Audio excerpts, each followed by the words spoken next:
உங்களை அடிமையாக்காமல் பயன்படுத்த வேண்டும் என்று குறிப்பிட்டார். நீங்கள் எழுதத் தொடங்கினாலே கைபேசி உங்களிடமிருந்து விலகிவிடும். ஏனென்றால் எழுதுகோலை எடுத்து விட்டால், காகிதத்தை ஒரு கையில் தாங்கிவிட்டால், கைபேசியை வைப்பதற்கு உங்கள் கைகளில் இடம் இருக்காது. மகத்தானதை நீங்கள் கை கொள்ளுகிற போது மலிவானது உங்களிடமிருந்து விடைபெற்றுவிடும். அதனால் உங்கள் சிந்தனைகள் எல்லாம் செம்மை பெறும். இரண்டாவது, எல்லோரும் எழுத முடியாது. எழுதுவதற்கு நீங்கள் நிறைய வாசிக்க வேண்டும். புத்தகங்களை வாசிப்பது ஒரு புறம். நீங்கள் எழுதிய உடனேயே புத்தகங்களை வாசிக்க ஆரம்பித்து விடுவீர்கள். நிறைய புத்தகங்களை வாசிப்பீர்கள். இந்த புத்தகங்களில் என்ன இருக்கிறது, நான் இதை படித்தால் எனக்கு இது ஒரு உந்துதலாக இருந்து நான் ஒரு புத்தகத்தை எழுத வழிபிறக்குமா என்று சிந்திப்பீர்கள். அதனால் நீங்கள் வாசிக்க தொடங்குவீர்கள். வாசிக்கிற போது உங்களை அறியாமலேயே உங்கள் ஆழ்மனத்தில் மொழி உணர்வு ஏற்படும். பிழையில்லாமல் எழுதுவதற்கும் பேசுவதற்கும் கற்றுக்கொள்வீர்கள். இன்னொரு பக்கம், நீங்கள் எழுதத் தொடங்குகிற போது உங்களை அறியாமல் இன்னொரு மறுமலர்ச்சியும் காண்பீர்கள். மனிதர்களை வாசிப்பீர்கள். சாதாரணமாக நீங்கள் பேருந்திலே சென்று கொண்டிருந்தால் ஒரு மனிதரை பார்த்தால் எதுவும் தோன்றாது. ஆனால் எழுதிய தொடங்கிய பிறகு உங்களை சுற்றி எல்லோருமே ஒரு கதையோடு திரிந்து கொண்டிருப்பதை போல பார்ப்பீர்கள். ஒரு பேருந்திலே மட்டுமல்ல, ஒரு சிற்றுண்டி சாலையிலே ஒரு கதை கிடக்கும். அந்த கதையை நீங்கள் பொறுக்கி எடுக்க வேண்டும். உடனே கதை வந்து விடாது, அது உங்களிடம் ஊறும். 6 மாதங்கள் கழித்து 7 மாதங்கள் கழித்து திடீரென அதை ஒரு கதையாக ஆக்கலாமே என்கிற சிந்தனை உங்களுக்கு பிறக்கும். அப்போது உங்கள் எழுதுகோலில் இருந்து எழுத்துக்கள் மல என்று வரும். அவையெல்லாம் காகிதத்தை முத்தமிடும். கருப்பு மையால் காகிதத்தை முத்தமிடுவது என்பது இருட்டடைப்பு அல்ல, அது அந்த காகிதத்திற்கு சிறகு முளைக்க வைக்கிற சிறப்பான முயற்சி என்பதை புரிந்து. அதனால் நீங்கள் எழுதத் தொடங்குகிற போது மொழியுணர்வும் கற்பனை திறனும் காட்சிப்படுத்துகிற திறனும் மனிதர்களை வாசிக்கிற திறனும் மேம்படுவதால் உற்று நோக்குகிற கலையை கற்றுக்கொள்வீர்கள். அதனால் உங்கள் கவனச்சிதறல் முற்றிலுமாக அகன்றுவிடும். இதற்கு பிறகு 1 மணி நேரம் நீங்கள் எதையாவது வாசித்து விட்டு 2 பக்கங்கள் எதையாவது எழுதிவிட்டு அதற்கு பிறகு பாட புத்தகங்களை எடுத்தால் பாடங்கள் வழுக்கி கொண்டு போகும். நீங்கள் அதிக நேரம் படித்ததை எல்லாம் குறைந்த நேரத்தில் உள்வாங்கிக் கொள்வீர்கள். 10 நிமிடம் ஆகக்கூடிய ஒரு பகுதியை 2 நிமிடங்களில் முடித்து விடுவீர்கள். ஏனென்றால் கடிவாளம் போட்ட குதிரையை போல உங்கள் கவனம் செம்மைப்படும். நீங்கள் அவை பார்க்கிற போதே உங்கள் மனத்திலே அது பதிந்து விடும். விரைவாக படிப்பதற்கு நீங்கள் கற்றுக்கொள்வீர்கள். படிக்க படிக்க பக்கங்கள் தவறத் தொடங்கிவிடும். நீங்கள் 200 பக்கங்களை 3 மணி நேரத்தில் முடித்து தூக்கி எறிந்து விடுவீர்கள். உள்ளே என்ன இருக்கிறது என்பதை யார் கேட்டாலும் சொல்லுகிற அளவிற்கு உங்களுடைய கிரகிக்கின்ற திறன் வளரும். ஏன் இந்த எழுதுகிற முயற்சி? இது வெறும் புத்தகங்கள் எழுதுகிற முயற்சி அல்ல. தமிழ்நாட்டிலே இருக்கிற இளைஞர்கள் தமிழை நன்றாக பேச வேண்டும் என்பதற்காக. நம்முடைய மிகப்பெரிய பிரச்சனையே ஆங்கிலம் என்பது நுண்ணறிவின் அடையாளத்தை போலவும் தமிழ் என்பது பாரம்பரியத்திற்கு மட்டும்தான் என்று நினைத்துக் கொண்டிருக்கிறோம். பொங்கலுக்கு வேட்டி கட்டுவதோடு நம்முடைய தமிழ் உணர்வு முடிந்து விடுகிறது. அதுவல்ல நம்முடைய நோக்கம். நம்முடைய தாய்மொழியில் படித்தாலும் நுண்ணறிவோடு விளங்க முடியும் என்பதற்குத்தான். ஆங்கிலம் என்பது நுண்ணறிவினுடைய அடையாளம் அல்ல. ஒரு முறை கோமல் சாமிநாதன் குறிப்பிட்டார். அவர் மிக நன்றாக ஆங்கிலம் பேசுகிறாரே என்று ஒருவரை பற்றி சொன்னபோது அவர் சொன்னார், இங்கிலாந்திலே பிச்சை எடுக்கிறவர்கள் கூட நன்றாக ஆங்கிலம் பேசத்தான் செய்கிறார்கள். அதுவல்ல, நுண்ணறிவு என்பது இயல்பாக வருவது.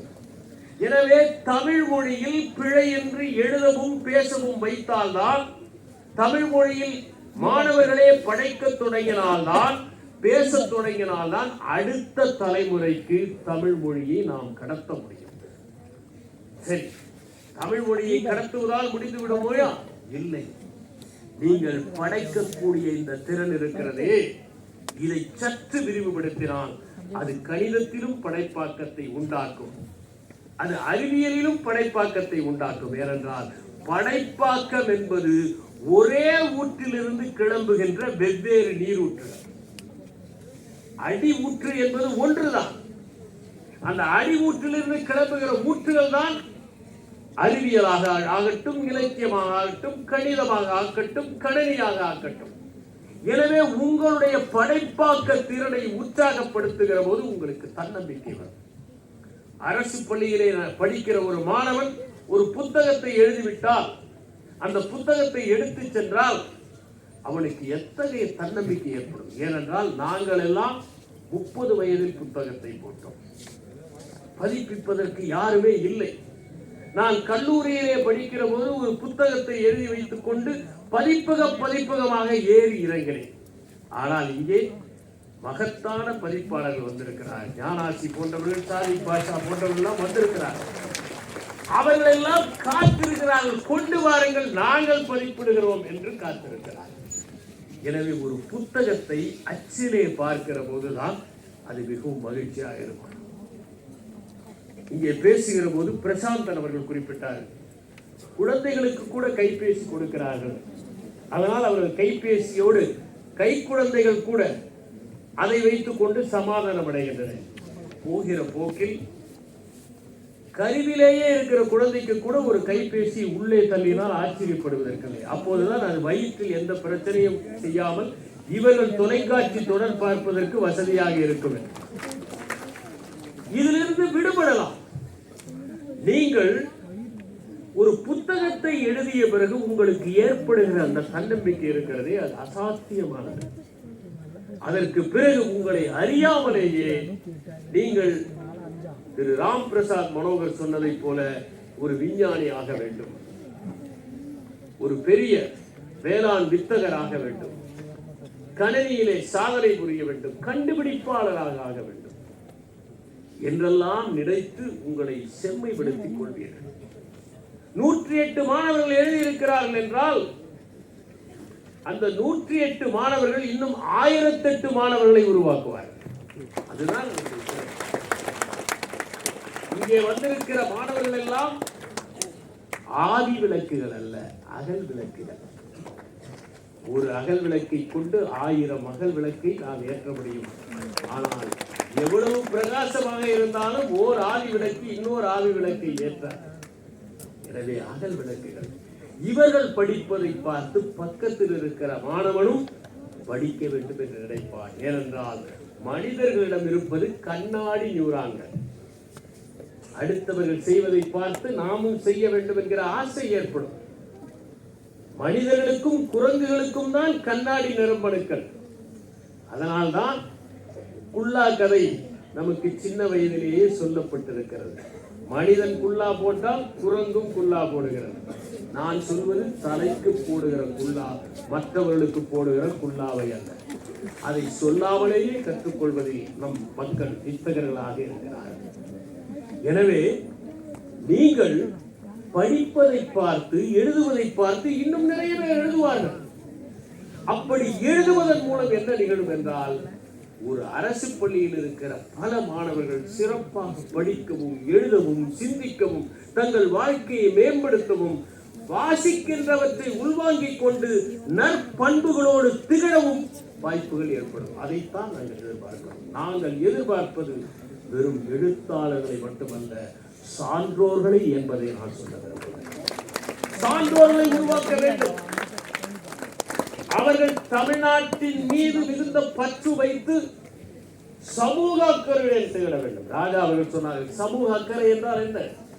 எது எப்படி இருந்தால் எனக்கு என்ன, நான் முன்னேறினால் போதும் என்று நினைப்பது அல்ல.